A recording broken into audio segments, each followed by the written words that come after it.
क्या सच है कि अध्याय 6 में आज हम राजस्थान के जैसलमेर जिले के कुलधरा गांव के बारे में जानेंगे। भारत की पारंपरिक जमीन में कई ऐसे राजदफन हैं जो कई वर्षों या कहीं कई सदियों बाद आज भी उसी तरह ताज़ा और अनसुलझे हैं जितने पहले कभी हुआ करते थे। ये रहस्य कुछ ऐसे हैं जिन्हें जितना सुलझाने की कोशिश होती है उतना ही उलझते जाते हैं। ऐसा ही एक राजस्थान के जैसलमेर जिले के कुलधरा गांव में भी दफन है। यह गांव पिछले 170 सालों से वीरान पड़ा है।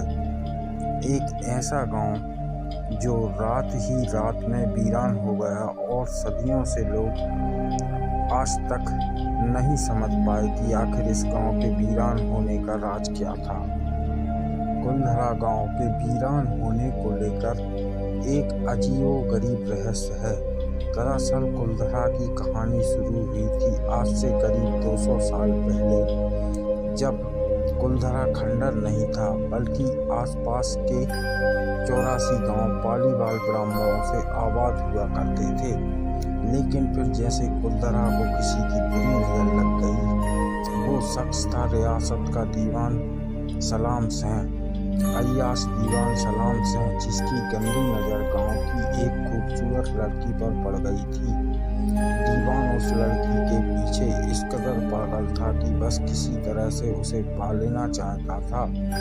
उसने उसके लिए ब्राह्मणों पर दबाव बनाना शुरू कर दिया। हद तो तब हो गई जब सप्ताह के मध्य में चूर उस दीवान ने लड़की के घर संदेश भिजवाया कि यदि अगले पूर्णमासी तक उसे लड़की नहीं मिली तो वह गांव पर हमला करके लड़की को उठा ले जाएगा।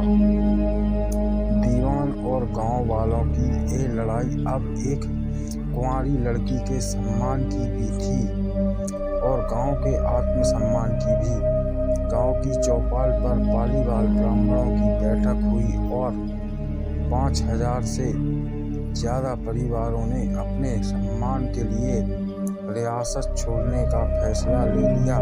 कहा जाता है कि निर्णय लेने के लिए सभी 84 गांव वाले एक मंदिर पर इकट्ठे हो गए और पंचायतों ने फैसला लिया कि कुछ भी हो जाए अपनी लड़की उस दीवान को नहीं देंगे। अगली शाम कुलधरा कुछ यूं वीरान हुआ कि आज परिंदे भी उस गांव की सरहदों में दाखिल नहीं होते। कहते हैं गांव छोड़ते वक्त उन ब्राह्मणों ने इस जगह को श्राप दिया था। आपको बता दें कि बदलते वक्त के साथ 82 गांव तो दोबारा बन गए, लेकिन 2 गांव कुलधरा और खांबा तमाम कोशिशों के बाद भी आज तक आबाद नहीं हुए। यह गांव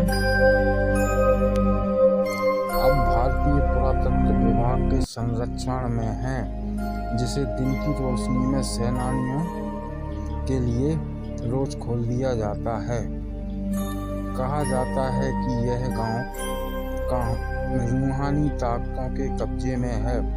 टूरिस्ट प्लेस में बदल चुके कुलधरा गांव घूमने आने वालों के मुताबिक यहाँ रहने वाले पालीवाल ब्राह्मणों की आहट आज भी सुनाई देती है। उन्हें यहाँ हर पल ऐसा महसूस होता है कि कोई आसपास चल रहा है। बाजार के चहल पहल की आवाज़ें आती हैं। महिलाओं के बात करने और उनकी चूड़ियों और पैरों की आवाज़ हमेशा ही आती रहती है। प्रशासन ने इस गांव की सरहद पर एक फाटक बनवा दिया है, जिसके पार दिन में तो सैलानी घूमने आते रहते हैं, लेकिन रात में इस फाटक को पार करने की कोई हिम्मत नहीं करता है। कुलधरा गांव में एक मंदिर है जो आज भी श्राप से मुक्त है।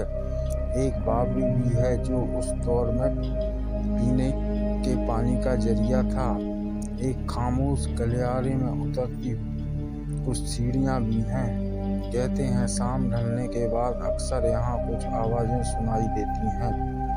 लोग मानते हैं कि वो आवाज़ 18वीं सदी का वो दर्द है जिसे पहली बार ब्राह्मण गुजरे थे। गांव के कुछ मकान हैं जहां रहस्यमय परछाई अक्सर नजरों के सामने आ जाती हैं।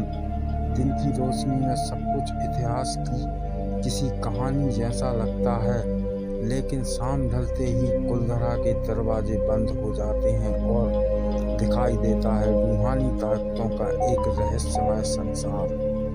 लोग कहते हैं कि रात के वक्त यहाँ जो भी आया वो हादसों की शिकार हो गया।